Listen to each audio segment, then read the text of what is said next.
Hey, welcome everybody to another episode of Mac Yak, and this is an episode where, Jay has put on the overlay here, the "Bring Your Kid to Work" edition. You want to explain that, Jay? Yes, I gave my kid a I think it's a 2009 Core 220 MacBook, white MacBook, some months ago, and he's been using it in my wife's office, who's a graphic designer. So he sees Photoshop, Illustrator, all that stuff all day long, and he was adamant, he wanted some kind of Photoshop. So we didn't know why, but we gave it to him. We found some online solution where you can draw and then save pictures and all that. Turns out that he's been working for the past 4 days on a background for Mac Yak, and this is what he got together. Oh, really? He has an echo. He shouldn't have one now. I saw that Steve was still on there, but he should be good now. Did anyone understand what I was saying? Oh, yeah. Probably. Tell us if the echo was gone. How about that, Chad? Yeah. Still echoing. So he worked on this for 4 days.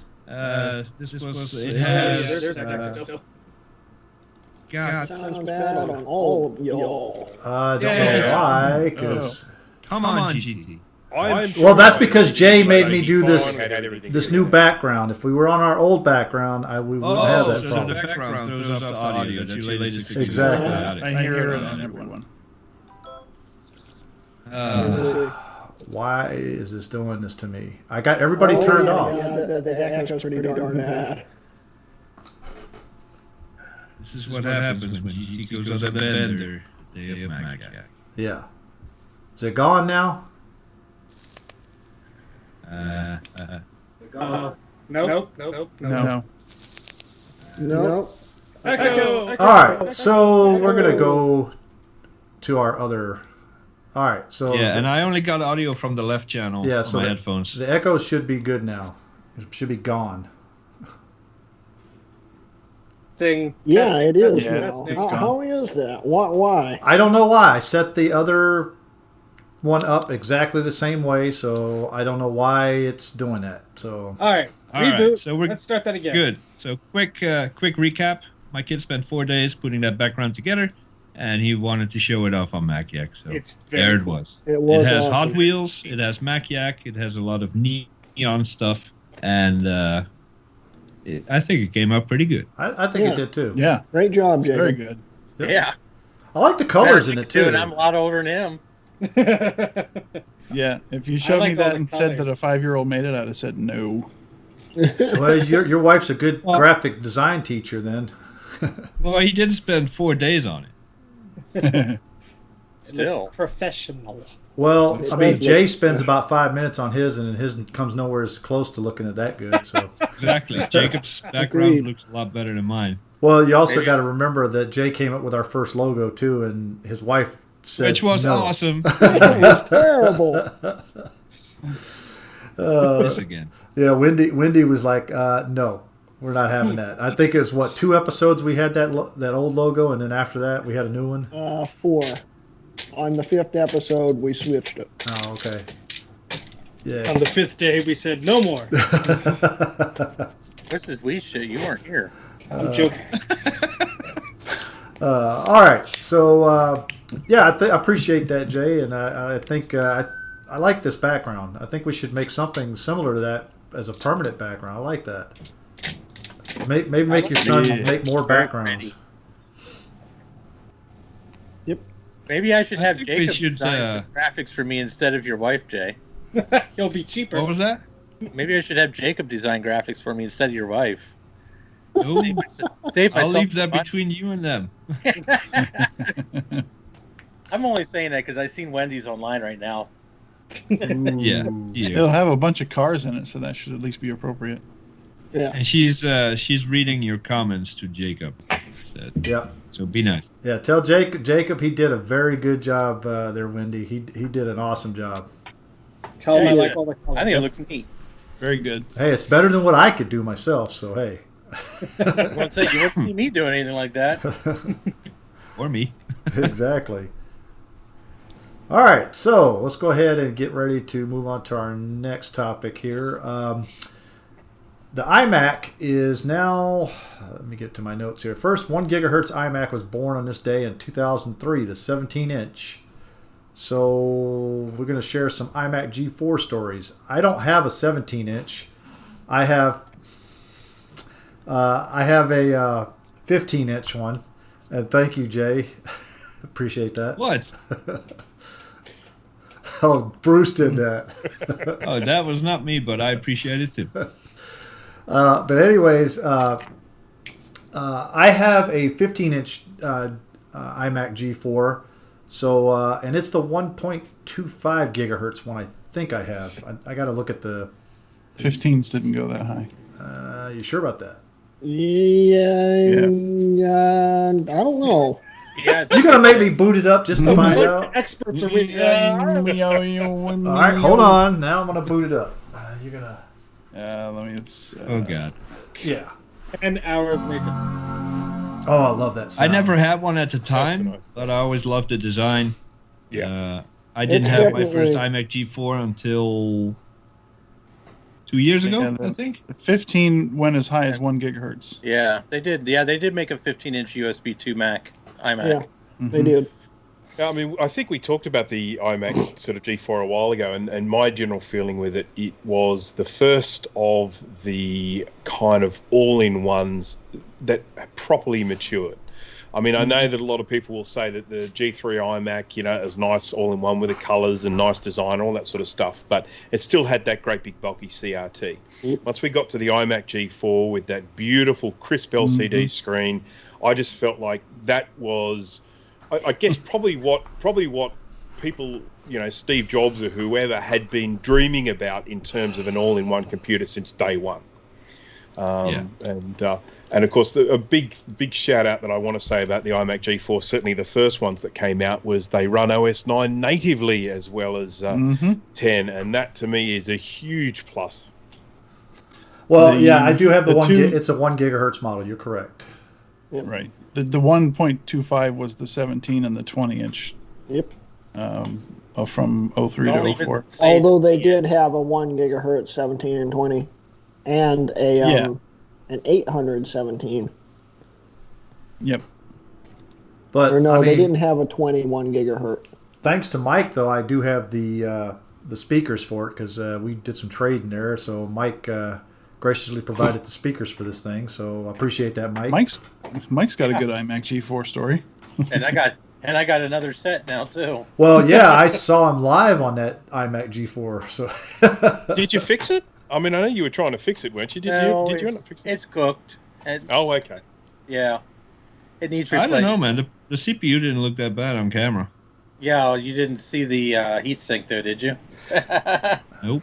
Well, I'll take a look at it in person and under the microscope. Yeah. I know that you were trying to clean that heatsink, and you had the electric toothbrush out, and it still couldn't get the paste off. That thermal paste was so hard. I've never in my life, 25 years working on computers, I've never in my life seen thermal paste that hard. I've never had to chisel it off of a CPU, ever. Yeah. I have. Wow. Oh Especially my on GPUs. gosh. GPUs are the worst. So, I don't know. It seems like everything in my house is burning up lately. My 4850 burn up. My iMac G20-inch burn up. That- Next, Not your ready to cat set might the- catch not on ready to fire. set the cat on fire and see if he burns up. Well, so, was that the 4850 I gave you? Yeah. I know that Grooty actually I don't has know a. I don't know what happened to it. It worked fine, and then it just quit working. Huh. It's kind of annoying because Hey, I what, really what wanted happened to your 20-inch? Well, the cat's knocked it on the floor a couple times, and it quit working. That's the one the that was cooked, prototype? right? That's the one that was cooked, right? Yeah. Yeah. And that one. I can assure you that the power supply works. If you'd like me to give you the timestamps proving. Oh, that the actually, power I think supply works, Jay actually took a clip of that. So I think I will gladly show I did. you where I got shocked by it on more than one occasion. Oh, yeah. Jay saved the clip of it. It's definitely working. Voltage good. Luckily, it doesn't really phase me very much because I've been electrocuted so many times by 110. So, you know, it's just a slight tingle. Now 220 scares the hell out of me, but 110's okay.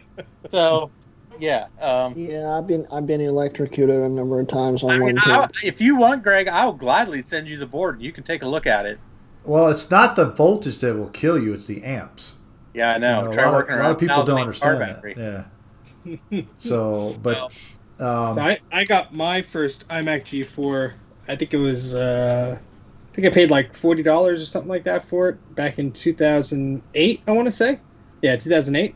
And it was one of these flea markets that had a bunch of PC stuff, and there was one guy selling Apple stuff, and I picked out. He had a like at least a dozen of them, and I picked out one, and I was looking at the bottom, and I said, "Can I unscrew the bottom to see if I have an airport card in there?" And he's like, "No, none of them have cards. They all took them out."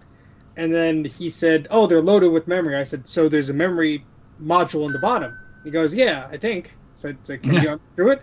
And so I picked one out, and he unscrewed it, and there was an airport card and the memory module in there. So I Nice. had a good luck there, and brought it home, and that was the secondary family computer for a long time, for a number of years, because it was the I think it was a 1.25 gigahertz or 1 gigahertz 15-inch or something like that.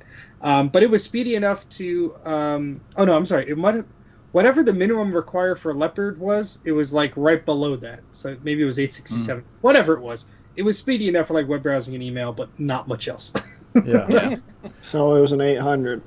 It was Well, something like yeah. Mine, I acquired it kind of at a weird place at a ham fest. This guy had it sitting on a table. I saw it, and it, you know, those iMacs, they stick out like a sore thumb, you know, when you see them on a table sitting there. And so I went and talked to the guy, and I said, "Hey, how much you want for it?" And he was telling me, I think it was like he wanted $80 or $90 for it. And I said, probably not. So I walked away, came back. Well, he also had a Mac Mini sitting there.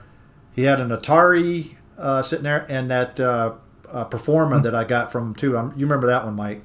Oh yeah. So I came back about a couple hours later, and they're all still sitting there, of course. And I told him, I says, "Well, how about, $50?"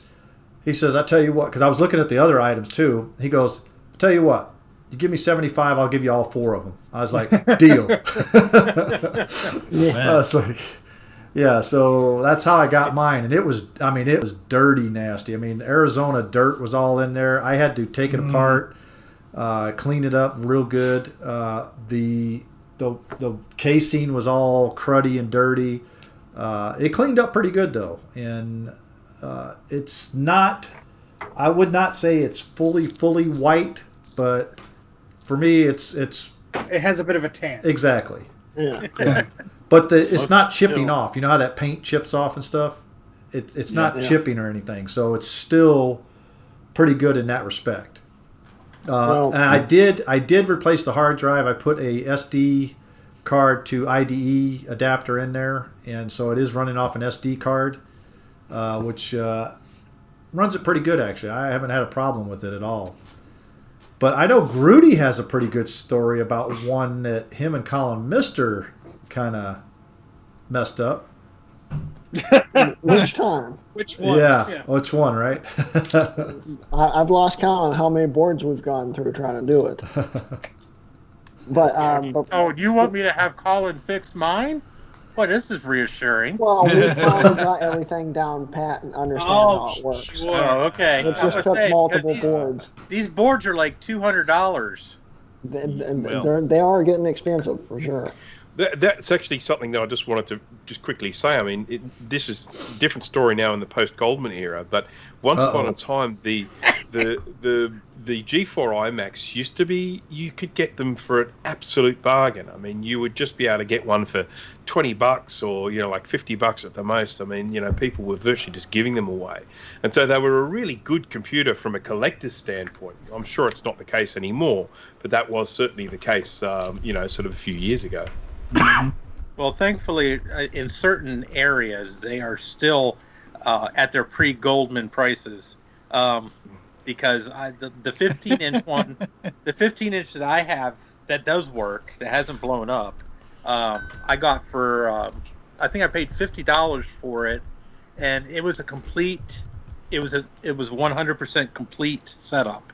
It had everything but the actual box. So it had the original Pro keyboard, the original Pro mouse, in white, and the Pro speakers, which I thought was like, that's how I ended up with another set of Pro speakers. And that one works perfectly. I haven't blown that one up.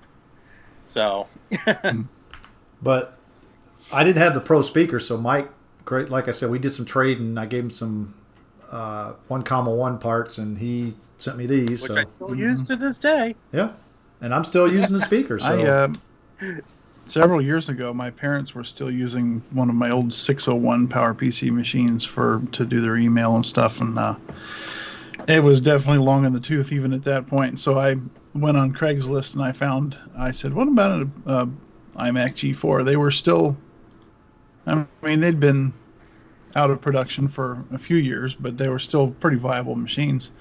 And I found what turned out to be a 20-inch G4, iMac G4 with the speakers and everything. And I think I got it for like $100, I think it was.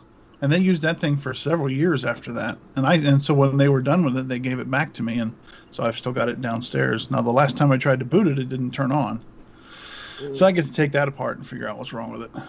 And then I got somewhere along the line. Oh, there was a used computer parts store here in town for many, many years, like 30-some years. And it was kind of like a Radio Shack clone, and then they kind of went their own way and were selling old, systems and parts and things. And they had this little 15-inch sitting on the shelf for like 3 years. It sat there. And he had a price, I think, like something like $95 on it. Nobody ever bought it. So they went out of business. And I was in there with a buddy of mine, and it was still sitting there. And I said, what are you going to do with this iMac? He said, make me an offer. And I said, $35. He said, it's yours. Nice. So then I had a 20 and a 15. And then here, just not maybe, 6 months ago, I happened to see on Facebook Marketplace, a guy had a 17-inch for $25. Nice. And so I thought, why not? I'll have one of all three sizes now. So I went and got that. And I never intended to collect them all. And to this day, my mom still says, do you still have that computer with the beautiful screen? I said, yeah. And it is fantastic. It's a fantastic screen. I just hope it's not fried like Mike's. I used it for the classic Mac OS challenge 2 years ago. Mm-hmm. Yep. Very decent computer. A little bit lacking in the graphics department, but yeah, served me well. iMacs always are. That little 15-inch, I'll tell you, it's one of the 700 or 800 megahertz, whatever the low end was, and that thing is really snappy. I mean, it's quick. It's a lot like using a 12-inch PowerBook G4 or the iBook G4, whichever it was. On Tiger, those are very quick. Surprisingly quick, yeah. So, my first iMac G4 was basically what ended up starting my channel, and it was a 1 gigahertz 17-inch, and it ended up being a headless unit, and I played around with that with a VGA monitor plugged into it. And that's what got me hooked on Macs in the first place. So. All right. Anybody else got any good iMac G4 stories? I just remember the first time I... Oh, sorry. No, go ahead. Go ahead, Steve. I just remember the first time I was with my parents at the Apple store shortly after they came out. My mom was looking at it, and she was holding the screen and everything. She said, oh, that's very nice, but where's the computer? And she realized it was at the time. So, Action Retro, he asked, what's the last iMac G4 that can boot 9.2.2 natively? The 817-inch. Yeah. But then again, who really cares about natively? We got the macOS 9 Lives image. Exactly. But it doesn't work right. Are there sound issues with that?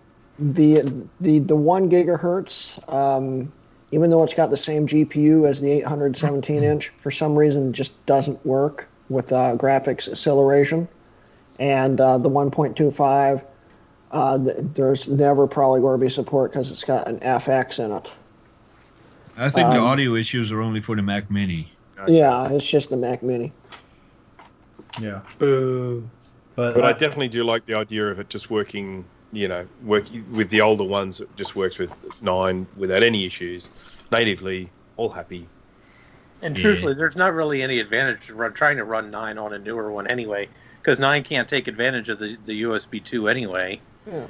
So, yeah, whoever would have thought that the new iMac Pro screens, the ones that they charge $1,000 for the stand would basically be mimicked off of the old iMac G4 arm, I'm not surprised at all because they haven't innovated in over a decade. Yeah. Well, but They're they using old stuff. But they charge you $1,000 for that arm or for that stand. Oh yeah, people pay it. Yeah. But everybody needs to pay homage to the iMac G4 for making LCD screens mainstream. Yeah. Yeah. Because outside of laptops, that was like one of the first computers that had an LCD screen. Yeah. Mhm. Yeah. And the commercials were awesome. Oh yeah. Yeah, they were. I remember. That's still some of my favorite commercials from Apple. All right. We're ready to move on, or we got any more? I think that Because covers this next topic is going to be a good one. So, how long does it take to ship an iPod? Yeah. So, Grooty, tell us, how long does it take? Say it again. It got cut off. What did We're you just say? talking over each other. I said, Grooty, how long does it take to ship an iPod? When was the contest over? Like in over November? 3 months ago. Was it in November? Yeah. Last Yes. It only took a few months. Yeah. Yeah. Read the overlay there. Just over 3 months. Just a few months. And wasn't it Like an I said. iPod Mini? Yeah, something that you could probably shove in an envelope and send to her. I mean, you could get one of those flat rate boxes and just slap a label on it from your printer. Just let it go in the mail. I mean, come on, fit No, you in your can't. mailbox. Yeah, you can. Yes, you can. You have to fill out a customs form, too. That's why you Oh, do it on oh, the that's post right. office site. It does all that for you. That's what I did. It's I didn't even know that until I showed up at the post office the other day. Because Grooty always does his research. Now the There's question an is online option now. I didn't know it that. still en route or has it been delivered already? I Yes, don't Trina, know. have you got it yet? I haven't checked the tracking lately. Uh-oh. Because at first it didn't go exactly according to plan, did it? yeah. No. Tell us what happened there. Well, the day that it wasn't done, that I was trying to ship it, Come yeah, on. there was some kind of problem with the shipping weight versus value and size. And I had it all figured out and paid for and everything and had them ready to have it shipped. And, well, I get a phone call when I'm almost back to my house that I have to go back because it's got to have a different shipping box. So I had to re-ship it again on a Saturday, a few minutes before they closed. Did you at least send her Easier a to- tracking number? Yeah. Okay. Yeah, because you didn't She send says us she one has not- so we could track it. She hasn't got Some it of you, as of some of you might remember that about 3 years ago, I started selling some keyboards that I got, and I sold a few, and it took me several weeks to send them, and I got a pretty bad reputation for taking forever to ship stuff. That was quickly remedied, and I'm glad to hand that title over to you. Yeah, I think I was one of the first ones that bought some keyboards from you, and I'm sitting there One of the like, last ones to Jay, get them. Jay, Yeah. where's the keyboard? Jay. Well, I think Jay sort of slipped backwards because he had that big box of crap for me. It was all packaged up. He just took a week to get it to the driver. Well, it wasn't just a keyboard. It was also he got a one of those white iBook or MacBooks for me from the recycler there, and it took forever because that all came in the same box. You know, that MacBook and 2 keyboards I bought from him. Yeah, but the final piece of my redemption was I think I sent out Trina's MacBook Air the next day after we did the giveaway. Yeah. Nice. So Yeah. I think I'm good now. I think it took me a couple of weeks, Never- and I've sent You it never out. stop whinging about the overseas postage, though. No, of course not. Why would I? Well, it's not even overseas. That's the problem. We're not even going over an ocean. There's a river. There's Yeah, not you even are. a river. It's a lake. Finger Lakes don't count. That's big enough. Any way they could charge you extra, they will. Exactly. But since we're on the topic of shipping, Segue. I think there's some other Yeah, we can segue things we into- would like to talk about. All right, let me get the next. Yes. So Just slap a label on it. You'll be good. yeah, so we just had a thing in one of the groups there about somebody got an eBay shipment in, and the picture was just like made your jaw just drop because Yeah, it was a Macintosh Color Classic, and it was just destroyed. Yep, it was lying on Yeah. its side, pieces of It was plastic everywhere. smashed. Apparently, the Oh, I CRT remember was that smashed. picture. So Yeah. sad. It was sad. And we see this at least once a week in the various Facebook groups, or we see it all the time. I think it's more than once a week though. I Shame. think we see it a lot. When people. Well, it happens at least once a week. Well, yeah.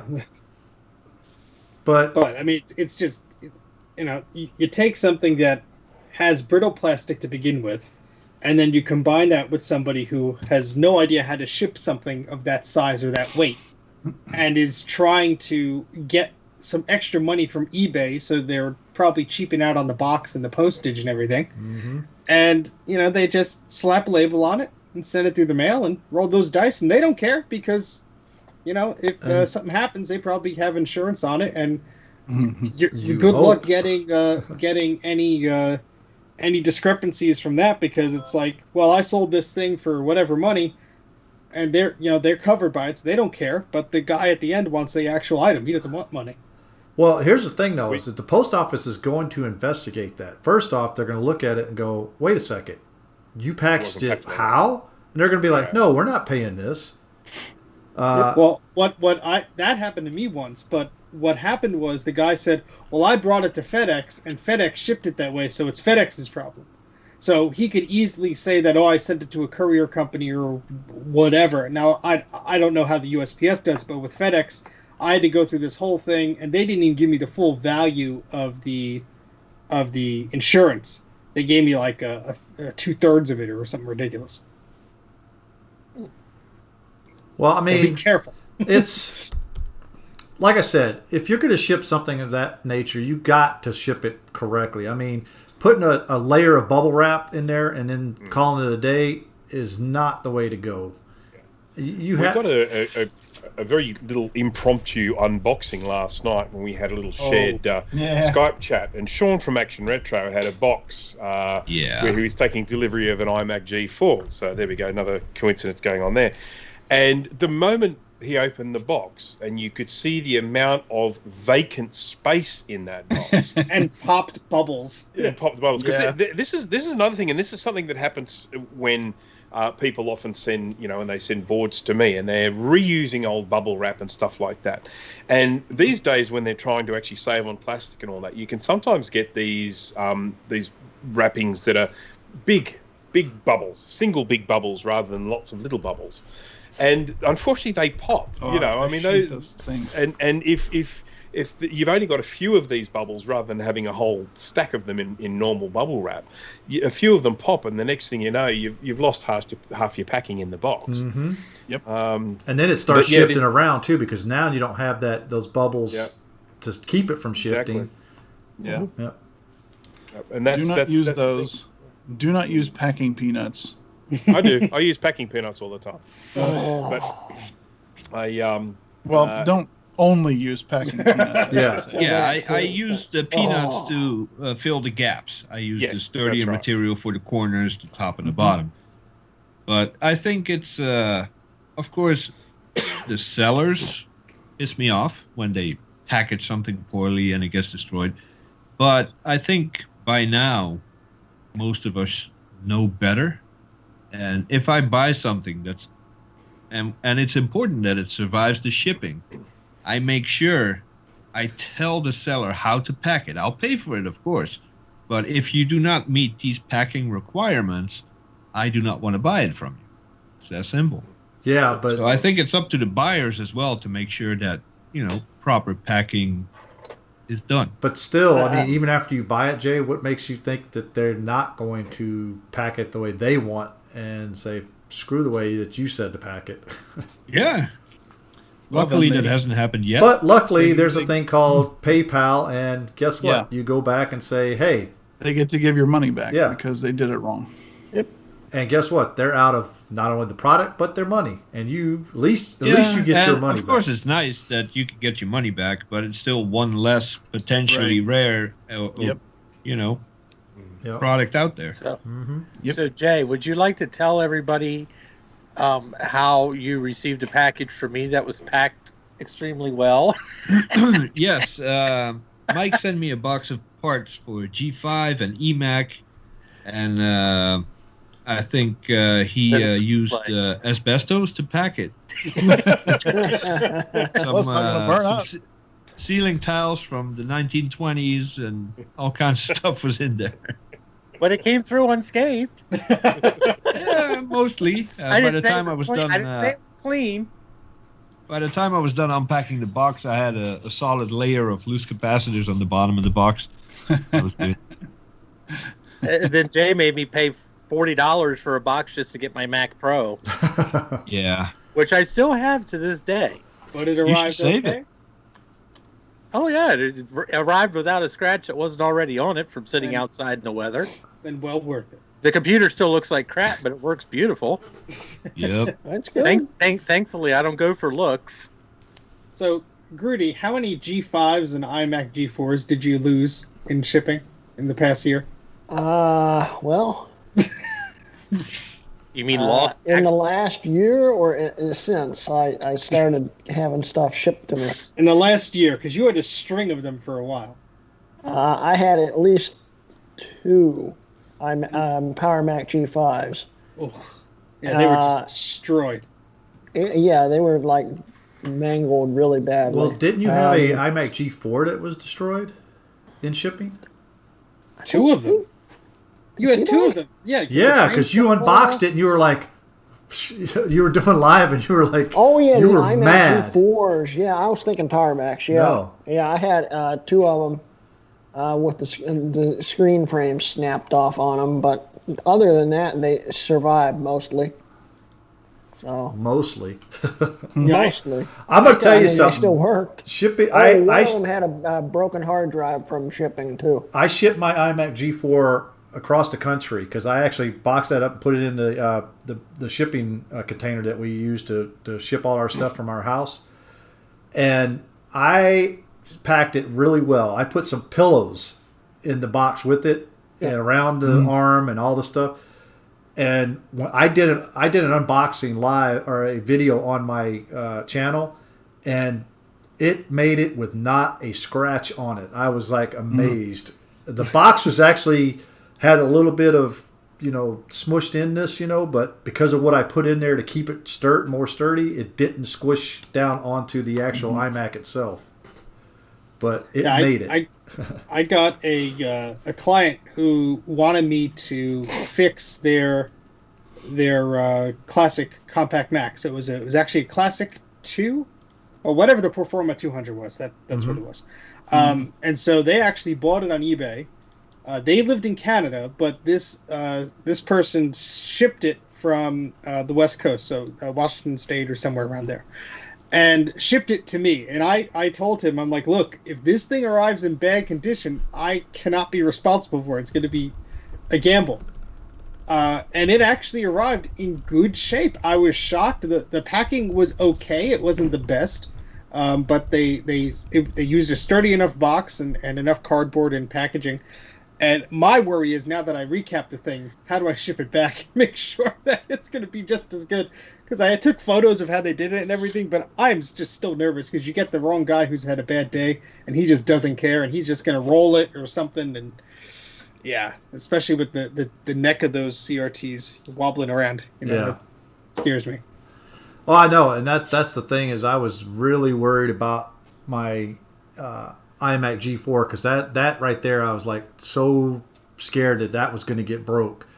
I mean, I'll be moving again in hopefully end of April, middle of May to our new house, and I have to move all this stuff again. But I'm only moving it's about 30 miles away. So most of my stuff I will be moving myself. We're going to have a mover move most of our stuff professionally, but my computers and stuff I'm going to probably take those in the car. Yes, basically whatever's in your room right there, you're going to take. Well, not everything. Some of the stuff can go with the movers.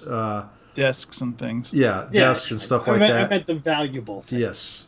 But the rest of the stuff is going to have now. Well, that's another issue. I'll talk offline with you guys about what's going to happen probably in end of April. As far as Steve will host. Yeah, I was going to say.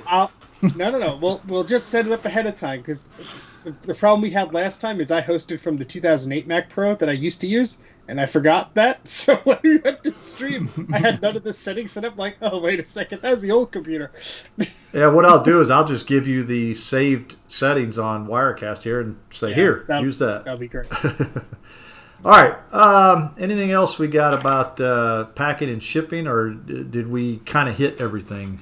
Always ask questions and always bug the heck out of the seller. If you're not confident that they're shipping it, ask for a refund or just move on. It's not going to be worth a hassle. And don't be afraid to ask them to send you pictures of how they're packing it. And say, just send me pictures real quick. I can tell you whether it's packed well. It's okay if it delays it for a day or something like that. I don't care. I just want to make sure it's not going to get destroyed. Yeah, I'll pay for extra padding or foam or whatever the heck. And if you take it if you're going to ship it via one of the major carriers, take it to the UPS store, take it to the FedEx center, and have them pack it. Because if you don't have the materials, if all you have is enough for 1 or 2 layers of bubble wrap, that's no good. Take it over there and they can pack it for you. Yeah, just make sure you see what they do. Right, make sure you watch. Yeah. Because some FedEx packers don't have a clue what they're doing, and I found that that's why you got to watch. Well, that's because they hire probably high school grads or whatever, or even still in high school, and it doesn't matter how old they are; they're not training them. That's what I'm saying. They'd sit there and say, "Okay, here's a box. Here's packing stuff. Here, put the item in. Put packing material in. Put tape on it. Send it." That's pretty much their training. Every time I had something like a G5 shipped, anytime I got a package from FedEx, it always came in one piece. So I told every seller I bought from, just take it to FedEx. They'll take care of it. They'll pack it properly. I'll pay extra for it. Until my last G5 I bought. And it was so poorly packed that, there's video proof of it, me opening it. But I remember that video because you stopped for a minute and you're like shaking your head. You're like, and the box was also soaked, which also really made me mad. But anyway, the guy, I said, just make a claim with FedEx. We'll get some partial refund at least, and everything will be good. And they refused because they said they claimed up and down. They swore up and down. They packed it properly. It was the buyer's fault. What? How? I even had it on video. Did you send them the video? Say, here, I'm opening it live. It has not been touched. Couldn't get the money back on it. Oh. So FedEx is also can be sketchy. Yeah, they all can. Well, they don't want to take responsibility for anything because it's going to cost them money. But you got to look at it this way: they got to make it right, because if they don't, that's when their reputation starts going downhill, and people start wondering, why should I ship with you if you're going to be this sketchy? Well, if I'm like when I got the microscope or when I got something high value or something that was heavy, whenever I see it on my porch, I take a picture of a few angles of how it arrived. Because if there's a dent in it so when I got that ultrasonic cleaner, it looked like someone punched a hole through the box. And so I took a picture of that while it was still on my porch. You could see it was outside. Because I'm like, if this thing ends up being broken, here's how I saw it when it was delivered. And also, I've noticed that some places like Amazon, they'll actually send you a photo of it on your porch. Now, not every carrier will do that, but that's sort of like, hey, look, this is how it arrived. At least you could go to them with that. Not that they're going to be more receptive to it all the time, but Yep. Amazon always takes pictures of stuff they drop off at my place, and then I get the email. I get the email before they're back in their truck. Well, they bring it up, they put it down, they take a picture of it, and they hit their little. They got their little device there, and I get the email like that. You know what's funny about that, Dana, is that at my place, when they deliver it, because ours is delivered to the front office, I get the delivery notice before I get it from the front office. So yeah. Yeah. Yep. Because as soon as they click delivered or whatever on their little, whatever kind of device that is, it's all synced with their whole system. So as soon as it says delivered, then bam, the email goes out and you get it. So, and I also get that from the post office every once in a while. Well, it's probably better than it took them to send that iPhone I sent you, because it took what? No kid. How many days did it sit in that one place? Wait, did you finally get it? Yeah, you finally got it, but yay! From January 2nd until almost the end of the month. Yeah, it sat there. It sat like 3 weeks. It sat there. It sat at one place. I had mailed it, so and you sent it 2-day delivery too. Yeah. So that actually happened to me too. I ordered some turn signals and paid 2-day shipping, and it went out in mid-November. I didn't get it until early January. Yeah, that's crazy. 20-day shipping. Yeah, but then I send business day. But then I send. We just added a 0. But then I send Dana a MacBook, and it gets there in like 3 days. So. Yeah. Just because there was a weekend in between. Yeah. In fact, it's. Yeah. There it is. Yeah, you still got the label on it. Yeah, I haven't took it off. Listen. Yeah, because he goes to ask me, hey, where are the screws to hard drive? I was like, use Q-tips. Yeah, I'll have to go cut a couple of them down or something. Who needs screws for hard drives? That's what SSDs are for. That's what he has in there, the SSD. I'll just use double-sided tape. I don't even have that. Do that, or I'll stick a piece. My of SSD rattles around in my 17-inch MacBook Pro just like that. Who cares? Dana cares. Yeah, I don't want to hear that crap. Data demands perfection. Well, you're not supposed to be walking around shaking the computer like the Rock does. I'll shake it if I want. Look, it has an SSD in it. It's not stupid. I love it so much. And then now it's not going to work. He's going to sit there and say, Greg, it doesn't work. What? I was like, no, these things have been through worse. Trust me. Yeah, I know. I was going to say I was using that one up until I got my 2012 one. So hey. Yeah. All right. Anything else before we move on? Nope. What is the next thing? Oh yeah. The next one. Apple has talked about, I don't know if everybody remembers, but Apple sent out to the developers, they were able to buy a development kit for the new M1 Max. And they were $500. And so a lot of developers bought them. Apple has now told these developers that, hey, if you send it back, we'll give you a $200 credit for a new M1 one. And I'm thinking to myself, like, so you're going to take a $500 machine, only give me $200 back for it, so you're keeping $300, and then you're going to charge me about $1,000 for the new other one. Right. I'll tell you one thing. They should have at least given you $500 off. I mean, that's silly. If there's any devs that end up watching this video that has one, I'll pay you $750 for one. No, I'll pay him $500. Well, they'll be making money on it. Yeah, I guess. Why would you pay? I got to ask that question. Why do you want to pay $750 for a dev kit? Because he wants one. Apple's just going to take them and destroy them.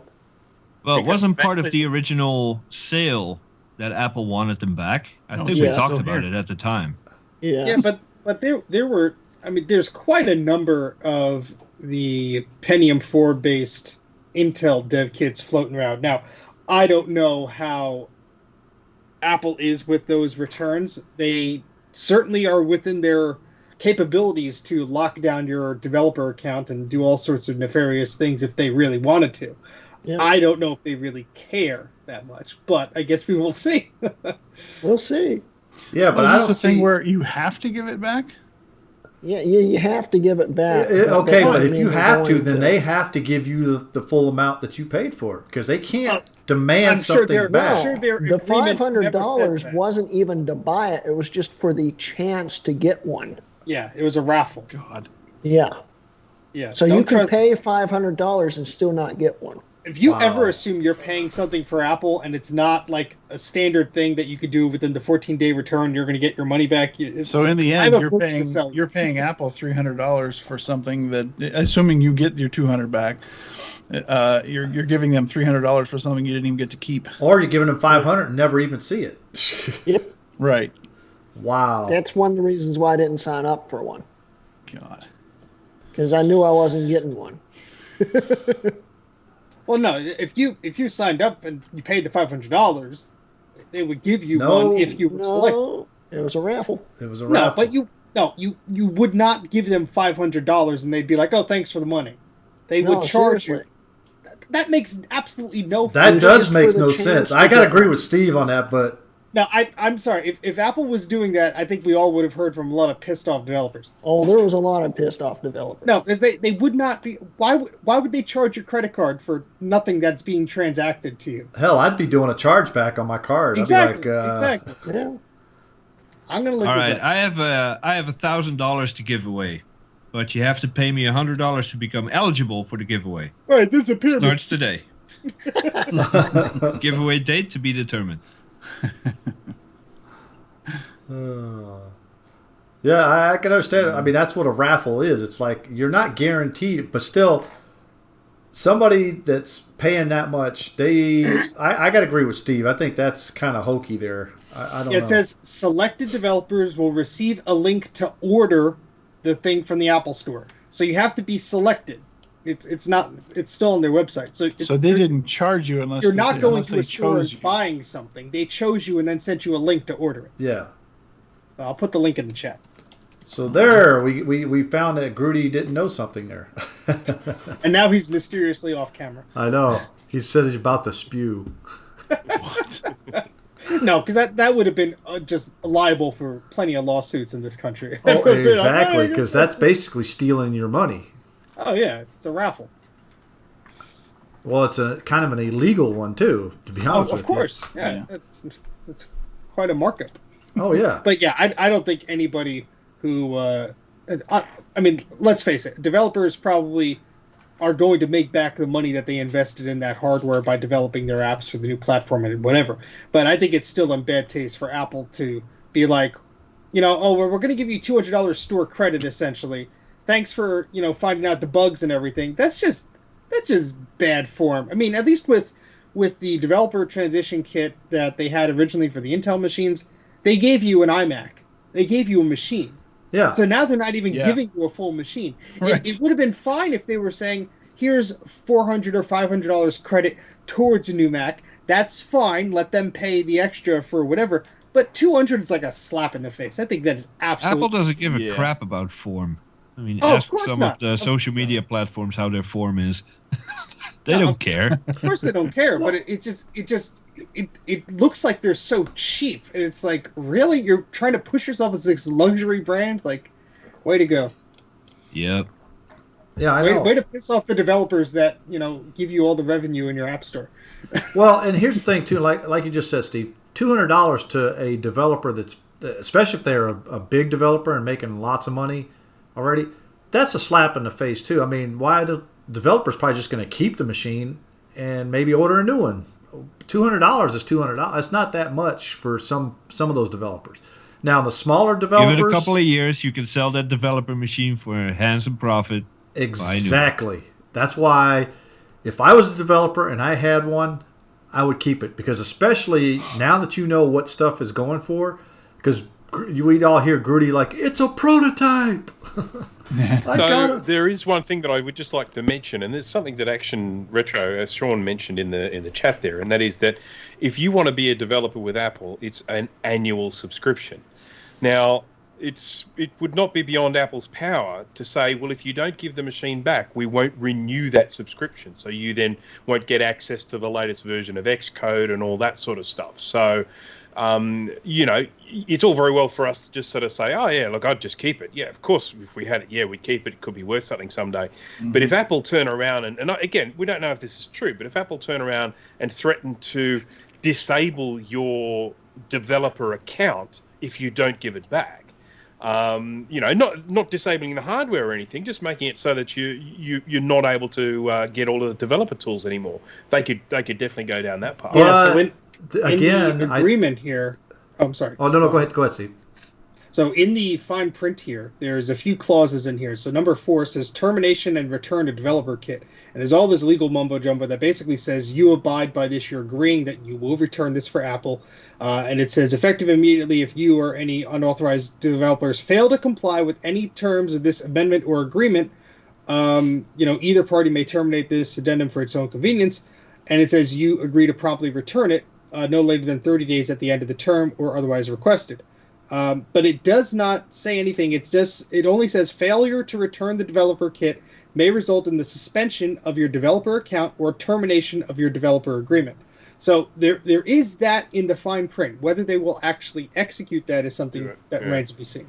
I guess it all just depends on how badly they want those things back. Yeah, but I still see that somebody could have a lawsuit. Got to make it worth it. A lawsuit against Apple. If you're paying the $500, then Apple should be right, do the right thing, and give them, at least maybe $400 back. $200 is a slap in the face. But here's the thing: Apple could easily turn around and say that $500 wasn't for the hardware.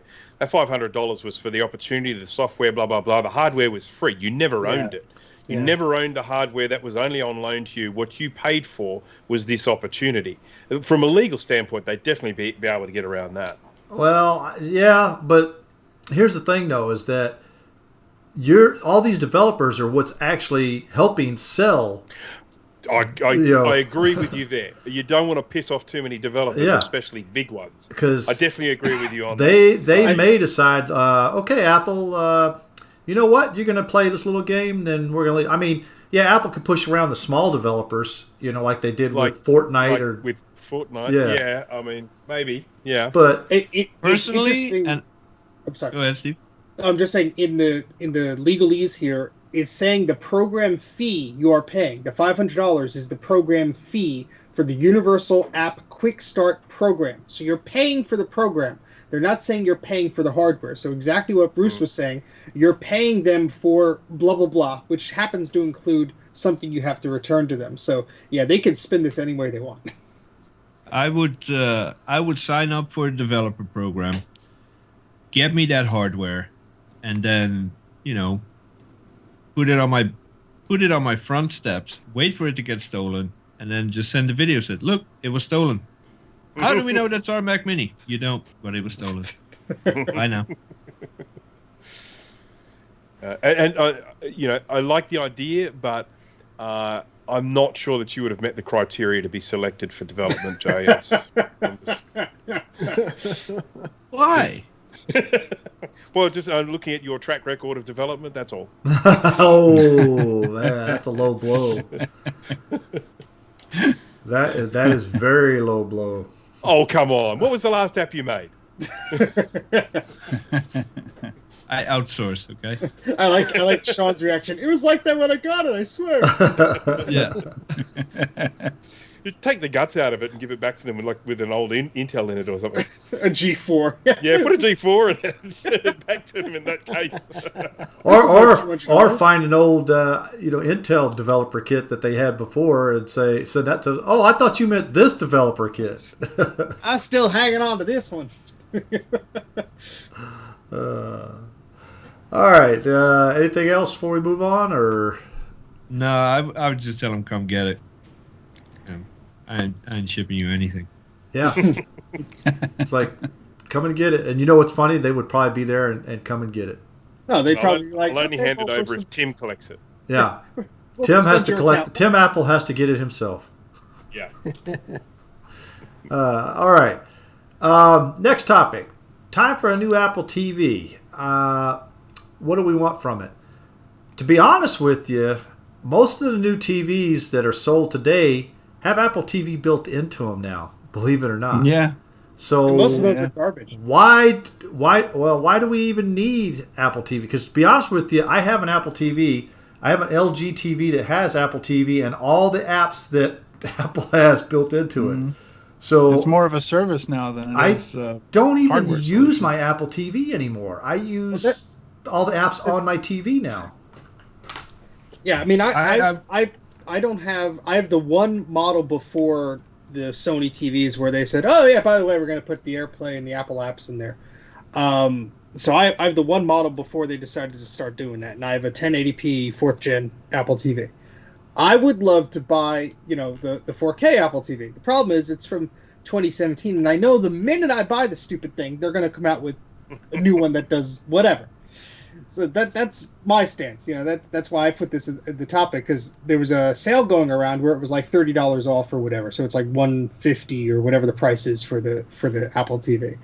But I mean, the Apple TV has always been the black sheep of the Apple family. They always update it whenever the heck they feel like it, and it's just very sporadic between updates. Yeah, it seems very hobby, doesn't it? Yeah, and that's what they always said. It was like their hobby. But like, especially with, I didn't even know this, but apparently only a few months ago did YouTube actually make 4K videos available on the Apple TV 4K model. So it's like, what? So, I mean, I'm not necessarily upset with the hardware, but I'm curious to those who have one, like me, who may be holding out for a new one, or a similar device or whatever. Because I find that the 4K stuff built into my TV crashes a lot because it's an Android-based TV. Not that I have anything wrong with Android-based TVs. I just find that it freaking crashes every single time I go to open YouTube. It like just, I find those interfaces. Why do you watch Android YouTube TV on your TV? Because I don't even rubbish. I watch it on my TV all the time because it's the best I display do I not have in the trust house. a smart TV I don't either. at all. Oh no, I don't all. use the TV's Oh, YouTube app. I- I'm streaming a Mac Mini through my TV. That's how I I'm had watching to YouTube go Mac. through every single setting and like preference files, all this garbage on that Android TV to turn off every single. There's even things about sharing cameras, even though there's no camera plugged into the TV, and I'm like, oh my goodness! Like there's YouTube videos where it's like an hour to go through to disable all this stuff, and I'm like, oh god. Well, So the actually, biggest- what I do is it's the 4K Blu-ray player I have, which has YouTube on it. And so, like, it's not through the TV itself, but it's a device that's plugged in. Gotcha. The biggest, Yeah. The biggest problem with smart TVs, though, is eventually the company will drop support for them. Of course. And online stuff just instantly stops working. Yeah, well, this happened to a friend of mine. His TV, within a very short span of time, just stopped playing YouTube. Nothing you could do about it. No firmware updates. Nothing. That was it. So he used to watch YouTube on the TV. All of a sudden, couldn't do it anymore. Just That's where the Apple TV comes into play, because especially if you have an older TV or you just hate smart TV apps like I do, I use the crap out of my Apple TV. But here's the thing. I'm Grooty. not waiting for a new Apple TV. What happens if there's nothing missing that I want for my current Apple TV. But what happens if you have an old Apple TV and they stop updating it? You buy a new one. Well, that's why I don't. That's the same thing with buy one, TV. 'cause I mean, why not just buy a new TV? Then it does all that instead of buying two different devices. Right, but That's what I'm believe it saying. or not, the Apple TV 3, which is running off of like iOS 8.4, they are still pushing out updates on the apps that are built into it. But YouTube has announced that they're sunsetting a bunch of stuff. HBO has announced they're sunsetting a bunch of stuff on the 3rd gen. So I know that's coming. So my concern is, as I jokingly said before, the second I go out and buy this 2017 model, they're going to come out with a new one, and then it's only going to be a matter of time before they stop updating stuff for it. I know it's probably not going to be as often because the stupid thing was sold for almost 4 years, but yeah, but you have to remember, for instance, like the 3rd generation Apple TV, it came out in 2012, and they supported it all the way through 2021. I mean, Apple TVs have pretty long lifespans usually on support. now you're going to convince me to buy I'm not the average, or I'm not the typical Apple TV user. I just needed to play my Plex, and that's it. I don't really have games or apps or any of that, but I would like an update at some point. It can be identical to the one I have, just with a faster processor. 'Cause Jay, with every update, I can tell that it starts to lag a little bit, switching between apps and scrolling through stuff and stuff like that. But my TV plays Plex too, so natively, so I don't have to have a That's TV nice. to do That's that. nice Yeah. for you, but for those of us who don't have a TV that has that built in, it would be nice to have an external update to the physical box. But to be honest with you, I these might be, TVs. I don't know if this is part of me being old school or whatever you call it, but I hate one device with a whole bunch of stuff crammed in. I have a separate modem, a separate router, not a combination. I have a different switch, not with any routing capabilities built in, because, I like to compartmentalize stuff. So if one thing breaks, not all of it goes to crap. Yeah. And it's the same with my TV. My TV is dumb as a rock. It has an on-off switch. And I bet you ain't That's gonna just ever the way buy I like another it. TV like that though, because they don't sell those anymore. Jay's gonna desolder the Wi-Fi chip in the TV. That's what he's gonna do. Yep. Well, they do still sell them, but they're from off-brand companies that are selling them for literally a third the price of anyone else. Now you can disable, like if you turn off the Wi-Fi on the smart TV, you're just going to get a dumb TV. There's not a lot of, it's going to bug you every like 5 minutes if you want to update, but it's just the way it is. Well, what I hate is when I turn my TV on, it's got a boot. It's like, It's gross. Yeah. Yeah, I see the chat was like, oh, get a Chromecast, get No, a Fire what? Stick. No. No, I'm not inviting those companies into my house and put them on my network without any kind of check. I have a smart TV. I don't know how smart it is because I've never really used much of that functionality. I just do everything through the Apple TV. So I have all of the subscription services on there, whether it be Amazon Prime or Netflix or Plex or whatever on there. And to be honest, I know that I know the argument that we'll be making is that you don't need that. You can do everything on your TV, but I have my TV just being a dumb TV, and then I just have the Apple TV being the smart TV component. And I like the fact that it's with it being an Apple device, it fits in with my Apple environment within the house. I like things like when I want to search for something, my phone goes bzz, and I just use the keyboard on my phone to type things in to search rather than those painful on-screen keyboards that you get on those Android TVs and stuff like that. I mean, you go grey using those things. So Is that why your beard's gray? Video on the remote. Yeah. So I'm with Bruce here. I would gladly buy a new one, and I probably will end up buying the current model, but I just wanted to complain. That's all.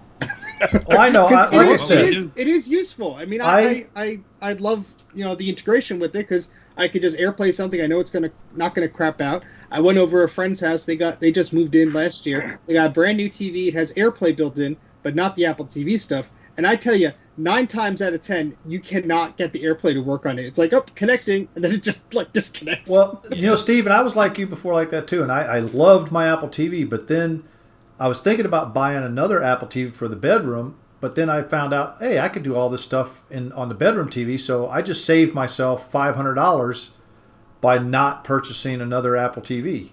And because the Apple TV I have currently is not the 4K version, so all the apps on the TV are all 4K, so anything I want to watch is in 4K. Well, that's the predicament I'm in, except all the 4K apps on the television itself suck and crash, and then the 4K apps that are on the 4K what Ultra model HD, TV do you Blu-ray, have? Whatever the heck player, that is no longer updated anymore. What model TV do you have?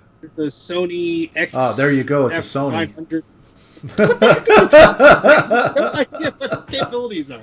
yeah, come on, just Sony picked don't up make anything good. No, it just is a game by these manufacturers that they only update the latest stuff to have their apps because they don't want to support the older machines. It's just as simple as that.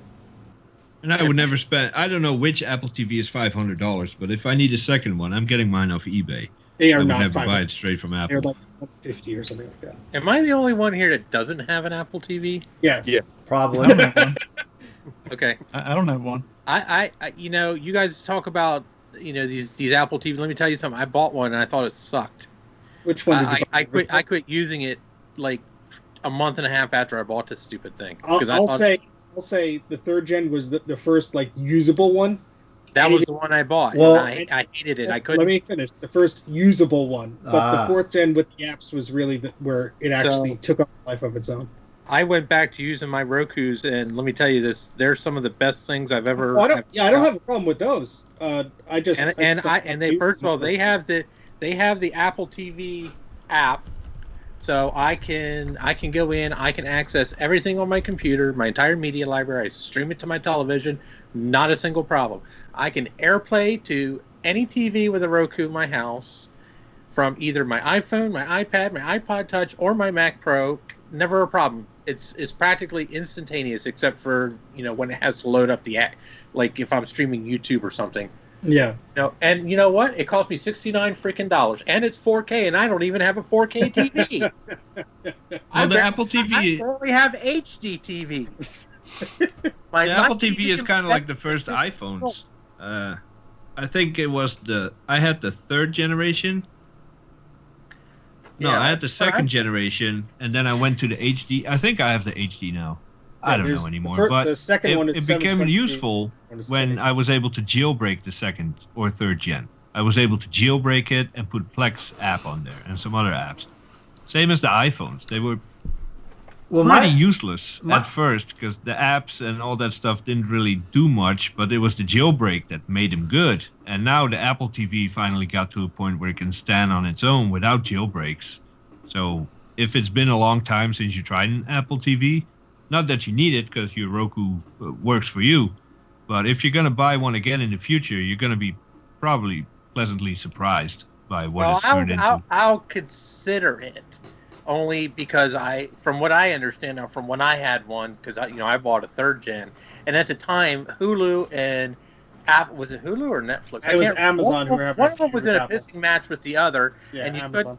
couldn't get like the apps on the Apple TV that I liked using on my Roku, and I eventually ended up giving it to a buddy of mine. Went out and I bought 2 Roku Premieres for still less than I paid for the Apple TV, and I still have one. Unfortunately, my ex-fiancée took the other one, but I actually still have a Roku 2 here, which is one of their original models, and it is slow as molasses.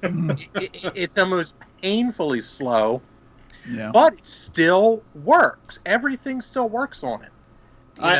I would not be as complaining if Sony decided to back one TV before that they released the Apple TV update for and covered me under that. Then I would I'm not a fan of smart TVs. I'm in Jay's camp with the whole same smart here. TV thing.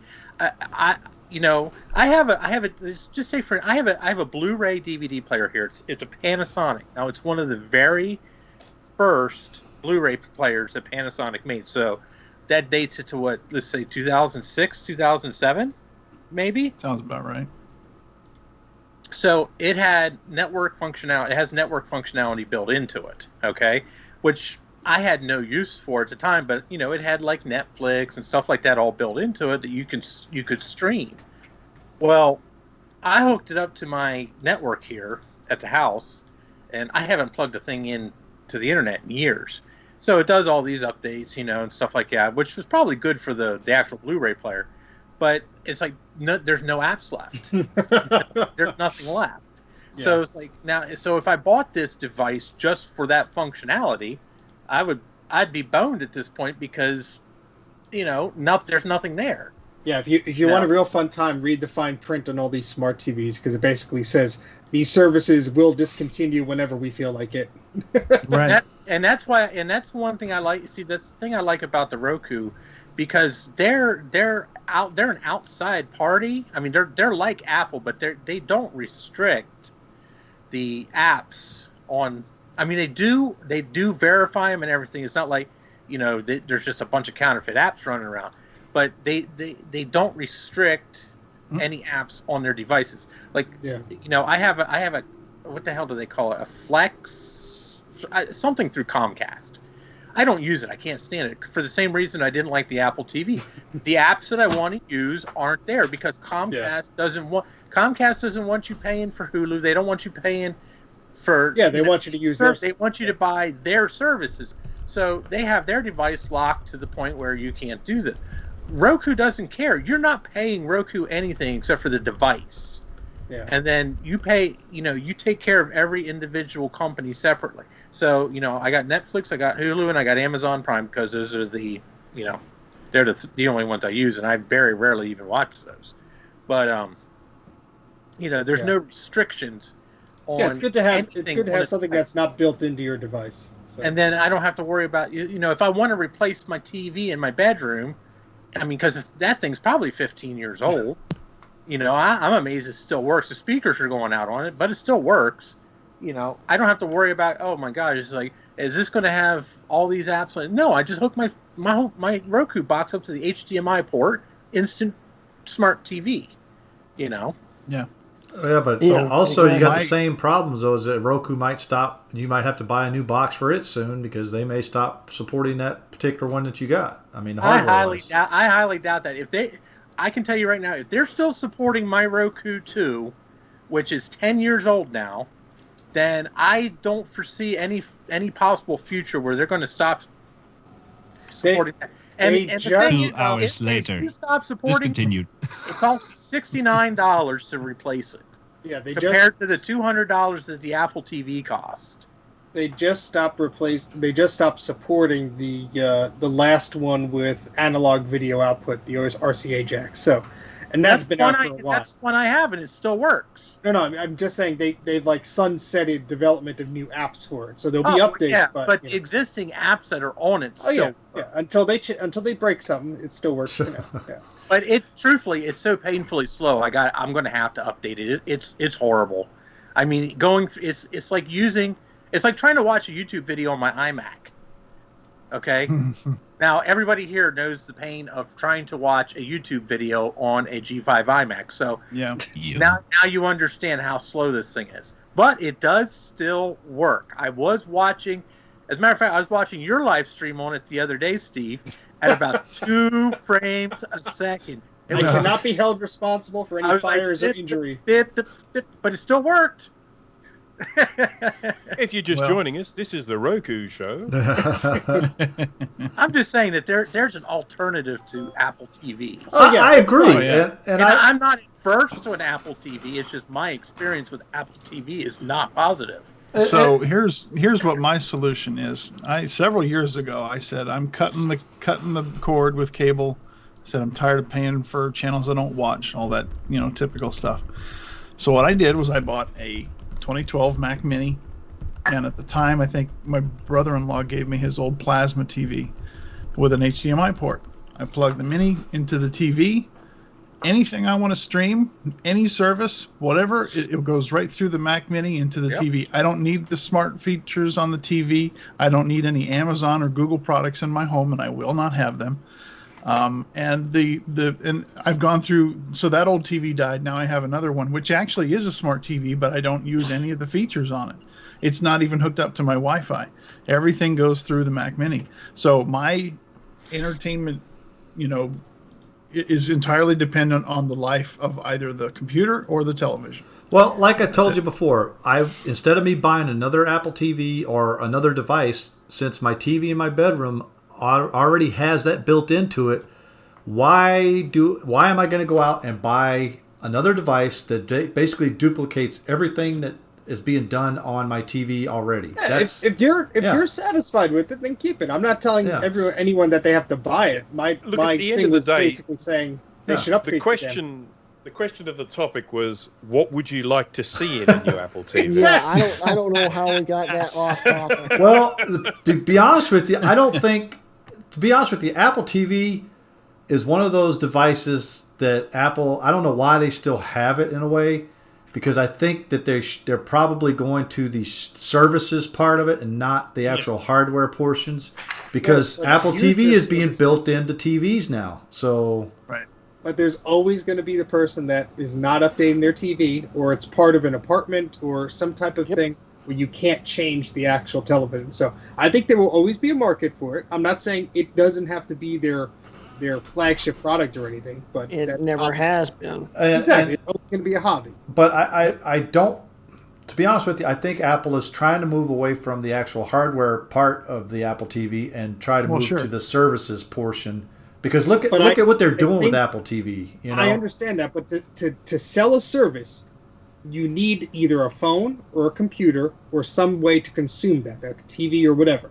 Mm-hmm. I think it still makes sense for them to sell a device to consume that service. I'm not saying it'll be around forever, but I'm saying as of right now, when not all of these TVs support the Apple TV thing, it still makes sense for them to sell a gateway to their and I understand that, but look at where I work at, and every TV they put out there now basically has Apple TV built into it. That's what I'm saying, is that when they're you have definitely moving that way. Yeah, so they're licensing. It wasn't like that a year ago. Yeah, they're licensing the technology to these TV manufacturers to put in their TVs, because I think that's the way Apple's going, is they're moving towards the services portion of their Apple TV. Because look at the people build it, and they're just providing the software. Exactly, that's what it looks like they're trying, and I think that's the way it's going to go. Which is actually a smart thing for them to do, if you think about it, because they probably don't make anything on the hardware. Yeah, but it's probably similar to the iPods. Yeah. But then again, there's people like me who have dumb TVs who, eventually, I'm not going to go out and buy a brand new smart TV just to get Apple TV, Exactly. If it comes down to that, replacing a perfectly good TV just to have Apple TV, I'll just go without. Yeah. But even my new Samsung TV has Apple TV built in. It doesn't mean I'm going to be using that service. I'm going to be using it on my Apple TV. Using the setup the way I like it. I understand that, Grooty, but what I'm saying is that pretty soon, I think, and this is my opinion, I think Apple's going to go away from the hardware side and push the services side, and then you're not going to see. This is my opinion. We should move on to the next topic. I should think over now. All right, guys. So we'll go ahead on to the next one. So, old Macs. We had the PowerPC /68K challenge last month, and a lot of us still use these old Macs today as daily drivers. Some of them use them as a daily driver. I know for a fact I still use an old 2012 MacBook Pro, which still is kind of new, but it's still old, getting old and long in the tooth. However, what about the older Macs, like the one we just talked about, the iMac G4? What about stuff like that? Do we still use that stuff to be today? honest, I'm not listening to anything you say because I'm tracking that fly behind you, and it is huge. It's probably a moth, I think. I don't think it's a fly. They're only good for playing Unreal Tournament. Other than that, they're useless. Well, when I made this topic, I wasn't thinking of PowerPC or 68K stuff, but old Macs like a 3.1 Mac Pro or a Core 2 Duo Mac Mini. Older Macs. Stuff that can't necessarily handle the current workload. I don't know. I still use a 1.1 Mac Pro. I'm using a early 2008 MacBook Pro right here. Well, I use it daily still. I'm using a 2012 right here to monitor the stream on YouTube while I'm using my 2009 CMP to actually do the show. Yeah. Okay. I'm going to say I'm using my 2009 Mac Pro now. So I got I don't think any Mac Mini Core 2 Duo running the Unreal Tournament server. I have several 2012 and 2011 Mac Minis in the basement running various services. I have an old Core 2 Duo MacBook that my kid is currently using. And I think for some older machines, you cannot dump all your work on them because they're obviously too old and underpowered. But if you split up the tasks, whatever you want to use them for, I think they can still come in really handy. Yeah, I agree. And I'm still using a G5 for a lot of Photoshop editing too. And video ripping and stuff. Mm-hmm. Yeah. I still use a G5 for a server at work, so, Well, I use a G5 to play, Unreal Tournament on. It's sitting back there behind me, so works great for that. Yeah, and we got Jake using an 09 iMac for his 32-bit app machine. Joe's Computer Museum is using a PowerMac 7300-200 as an Ethernet local talk bridge. Yep. Ed Retro, classic Mac Pros in there. Yeah, Ed Retrotech says the classic Mac Pro 5.1 is an exception because it's maxed out. It's still very competent monitor. And matter of fact, I tell a story all the time. I actually sold my 2017 iMac because the 2009 was much more capable than it. Mm-hmm. You know, Just the graphics capability on the Mac Pro just outshines even the 2017 iMac. Yes, yes, it does. Well, it was last year. I think it was 2020 or late 20. No, I think it was last year where finally the newer Macs started creeping up in capabilities to what a classic Mac Pro with upgrades could do. You know, even now, the majority of the Macs are not faster than our classic Mac Pros with upgrades. Yeah, exactly. I mean, Well, single core I did it speeds, on the single core. they were beating the crap out of the classic Mac Pros, but I mean, when you got to multi-threaded stuff, you just couldn't beat the Mac Pros. You still can't beat them. Still can't. I still use that Quadra 800 for printing out documents and stuff for You my only repairs. use that for printing out banners.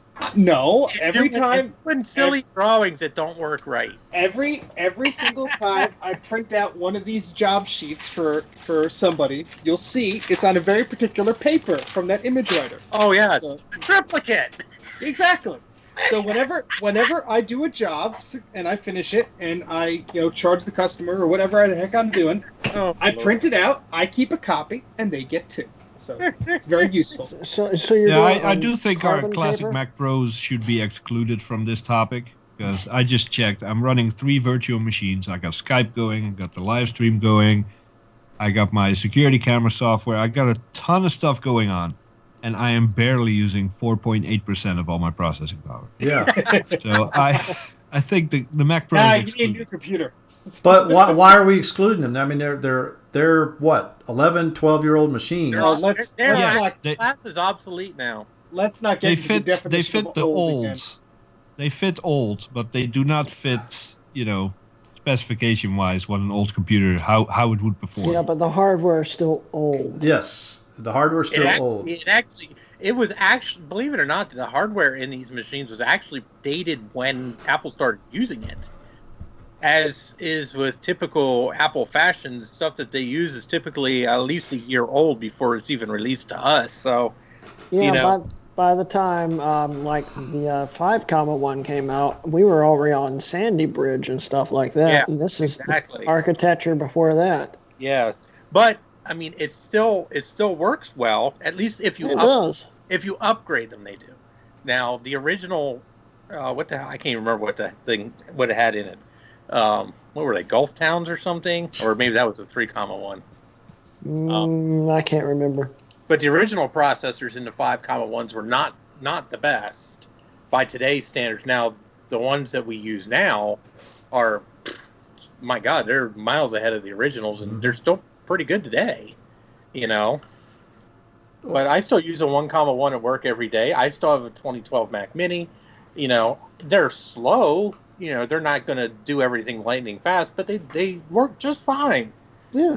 My 2009 MacBook Pro with a Core 2 Duo in it that gets hot enough to burn your lap, I can actually do a video. I can render a video on it if I, don't mind being patient and it taking 3.5 days. Well, you could use it as a stove. You're good. Yeah.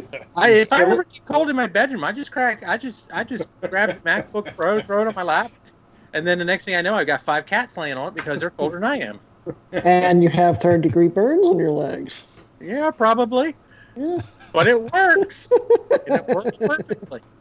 It might throttle a little bit, but it's actually much better now that I took Mojave off of it. Yep. So And unless you are a fan of the older hardware, I am well aware that it is not, from a power perspective, it is not ideal hardware to use. I mean, I know that there are computers out there Oh yeah. that perform almost the same these days for a fraction of the power consumption. But would you prefer to use a measly M1 Mac Mini or a nice noisy Xserve to run your Plex on? Mac Mini. That's the question. Mac Mini. Nope. Mac Mini. Yeah, Nope. Mac Mini. Well, it depends on where the Xserve is. If it's Depends in on another room who's where I power, can't hear who's it, paying the then that's power fine. bill. Yeah, exactly. If you're paying my power bill, I'll use all the Xserves you want me to use. I don't know. I wouldn't mind having an Xserve. I mean, my Well, wife. Trina is so impatient. I mean, know. She can't wait 3 months for an iPod. Wants to move on to the next topic. I mean, what the hell? I know. She can't. By the way, if anyone's wondering, I am paused because I'm sneezing uncontrollably and I look like I got kicked in the face by a horse. So Oh, I'm we just want to see. leaving We the camera We up. want to see. Nope, Yeah, come on. Don't deprive us. Come on. Yeah. He's gonna hold not it. happening. All right, since Trina's so impatient here, let's go ahead and move on to our next topic and talk about hashtag Marcintosh. Just a tease. Yeah, just a tease. So I'm going to let somebody that actually attended the meeting talk about this. So Steve or Yeah, Dana? have fun, Steve. So the idea is from Ron and Joe, and Joe's in the chat here. They had a wonderful little idea along the lines of December and September, and the idea is that basically you are sharing in this social media event. You're going to be either whatever you do, whether it's writing articles or doing videos or anything like that, to use this hashtag Marcintosh. So for the month of March, you will be using this hashtag Marcintosh to sort of promote your videos and to share them in this same group. Now, there is a website, and I will put it in the chat right now, and that has all the information you need to know. Now, it's not started yet. Again, like the name, March. It's starting next month. So we just want to give a little bit of a tease and just promote it. We'll be talking about it more during a later show. But the website is there, and the information all about that. There's a welcome guide and a style guide at the bottom of the page. Those are links you can follow there. And Joe and Ron's contact information is there as well. So just giving you a little bit of a shout out there. All the instructions and all the technical mumbo jumbo are there. But it's basically to have fun. If you're already doing Macintosh content and it fits within those parameters and it's, Mac OS 9 or below, cool. Put a hashtag of Marcintosh on it and share that. But yeah, that's pretty much about it. Now, is The this something biggest anybody question- can do, or do you have to be invited to do it? Anybody, anybody who could read the rules can do it. The And this biggest is not a question- replacement of the PowerPC Challenge. It is a Right. different approach. Mhm. This is more about awareness, whereas the challenge is more about, a challenge. Yeah. Yeah. Yeah. But if And- you want to do videos, you want to write blog posts, whatever it is you want to do, that it's entirely up to you. There's no guidelines other than it is pre-OS 10. Can I just say how disappointed I am that when I went onto my G5 to have a look at that website, it's secured with an SSL certificate that I can't open. Ooh. How That's- dare you, Steve? That's because they auto put one on, so I'm going to remove that now. How dare you? when I purchased the domain, it sets it up automatically, so I have to go in there and delete the SSL. Thanks for letting me know, Bruce. Because I was going to try it on my classic. Now I got to get the password for that. The biggest question I have is, does it really have to be OS 9 or lower? Because I have a lot Yes. of Power PCs Yes. I'd like to do Yes. videos on. Yes. Sorry. Read the darn rules, Grooty. We didn't make it up. There's always this one person. Always. Exactly. Always. You have Exactly. a list of rules, and then you try But to the spell rules it say all don't out, and focus then on there's this Intel one or person. M1. Yeah, keep reading, Right. buddy. There's, Power PCs, Power PC. if it runs OS 9 or earlier, Yeah. it can't run OS 10. I guess Grooty falls into the category of cannot read the rules, so cannot participate. Pretty Well, I much. can read the rules, but I have a lot of Power PCs that can't run OS 9. Read all the darn rules, you silly person. You have a ton of Power PCs that can run OS 9. Or Yeah, what earlier. about that clone you're neglecting in the corner? Exactly. Yeah. I should do something with that clone, honestly. Yeah, you could send it here. Just don't take 3 months. Yes. It'll take 4 Looks like months. it was made in 1995. Yeah, no, there's classic mode is not what we're talking about. We're talking about OS 9 native. Yeah, or I mean, earlier. Oh, Ron and John actually, did he said yes. mention Classic that- mode on OS X is allowed. Well, Oh, if is it? you're, I if thought you're he said it's doing, not Well, in allowed. that case, No. I can do any of my PowerPC Macs. Is allowed. Joe okay. says it's allowed. the idea is to spread awareness of how something works. So if you want to, Right. or what you want to show. So like obviously, if you're doing a video on an iMac G4 and then you show the classic environment for 2 seconds, I don't think that classifies as you participate. But what if I show that I'm playing like Civilization 2, which runs on And that's classic fine. That's fine. OS? That's fine. You know what I'm saying? I address all concerns to Ron and John. Or if we play, UT99. Yeah. What about There you Sheep go. Shaver? I think that's getting a little bit into no emulation. man. Where do you draw the First line? off, that would be on an Intel. Right. Well, yeah. And it says not to use an Intel. Now Dana can't read the rules. No, I'm just saying. It didn't seem to me that classic would be allowed, but he says it is. So emulation is apparently Real hardware. real We hard. have No created emulation a will channel have it. on our Discord about Marcintosh. So Yeah. if you have any questions, deposit them there. Yes. Classic mode is emulation. Yes. Sorta.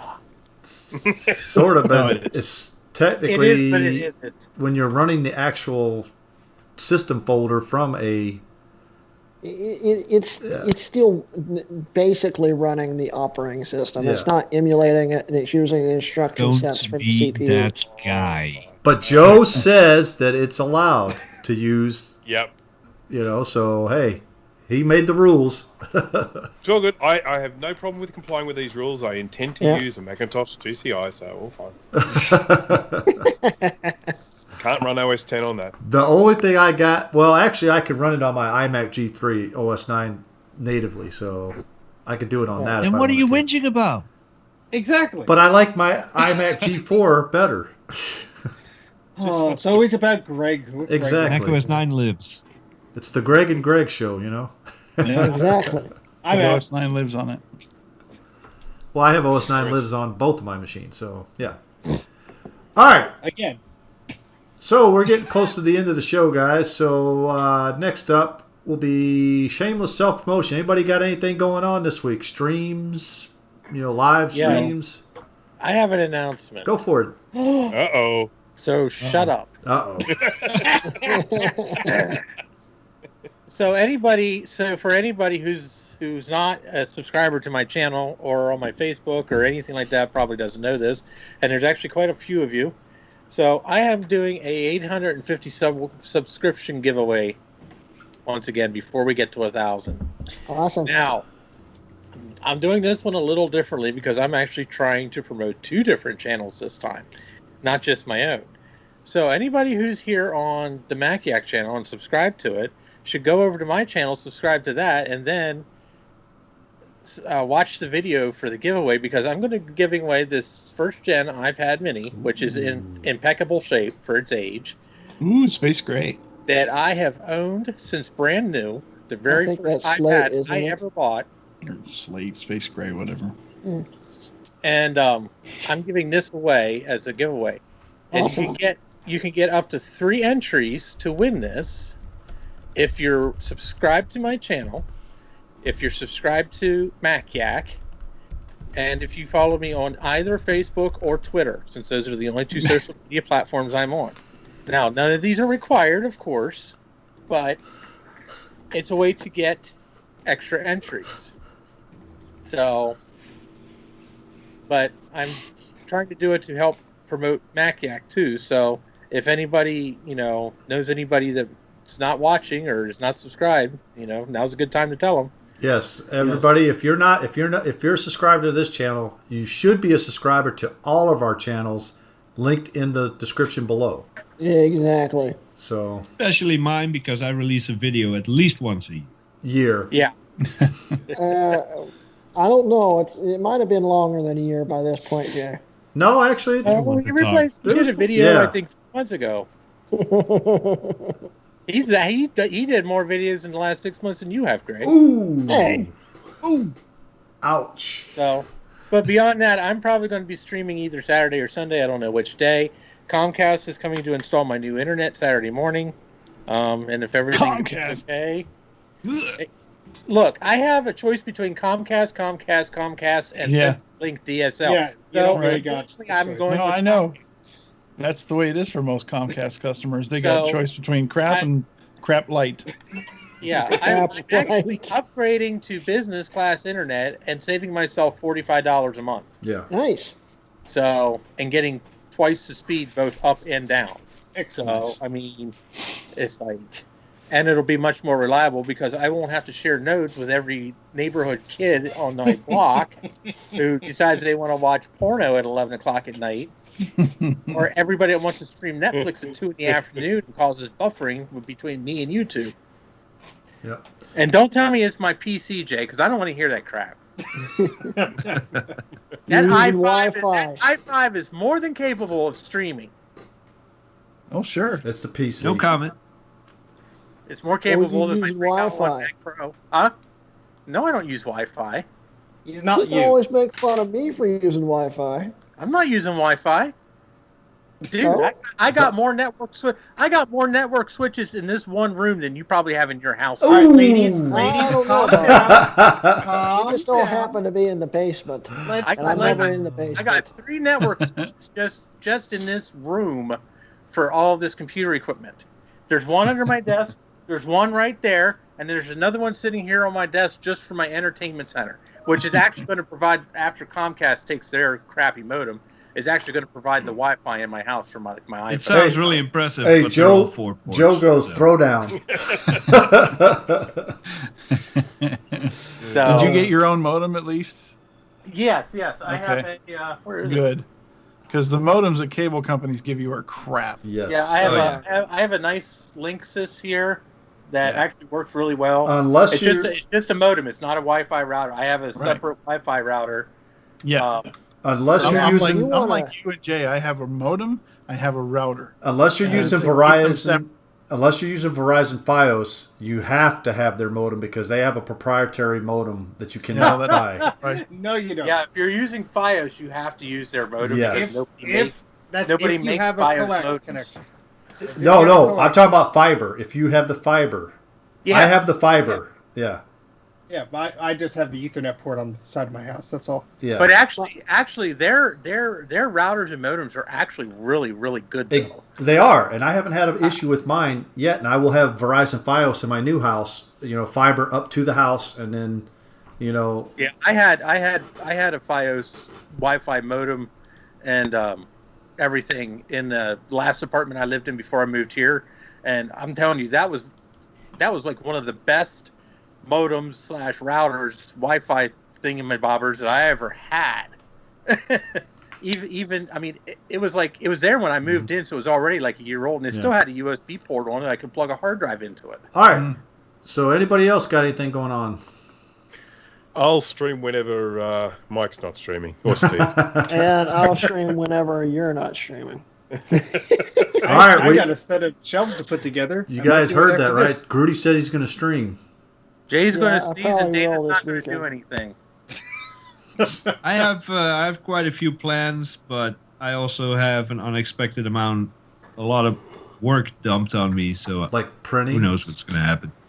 If someone wants to watch me curse and put together a set of shelves, maybe. But I don't No, know. we want to see you clean your basement. Well, the shelves I are there to definitely clean wanna the see dark that. basement. So what are you If waiting on? you got those Husky shelves, there's not much to it. It's I'm not waiting on you difficult to at all. shut up so I could go over there and start constructing them. You could gonna have stream- been constructing them. You gotta stream that. No, too much noise. Yeah. Bruce, by the way, Hello. I forgot to ask, what is that behind you on the wall there? What is that white It's the old thing? seeing eye. Yeah, Sorry. it tells them to use more flux. That's the all-seeing eye of Brankus up there in the corner. Uh-oh. The Illuminati. Yeah, that's right. The Brucinati, yeah. The Brucinati. I There we decided, go. I decided that I wanted a watermark on the video, and I decided to do it in a very low-tech way. That works. See, I thought it was a TV with like the screensaver, and I was like, "Why is it not moving?" And I kept watching it. I kind of thought that's what it was too. There you go. That's a What about good way you, to get your GT? brand out there. Well, Steve, Yeah. Steve, you're already being told that you're supposed to be cleaning the basement. So when we hang up here, I expect a live stream of you putting shelves together. You what? All right, guys. If that's all we have for this week, and we're going to go ahead and wrap this up, and we will see you guys all next week. So you guys have a great week, and we'll see you guys later. And we may or may not be on. Yeah, we may or may not be on Discord. So we'll see you over there. Everybody have a good night, and we'll Have see you fun. later. Now go away. See you guys.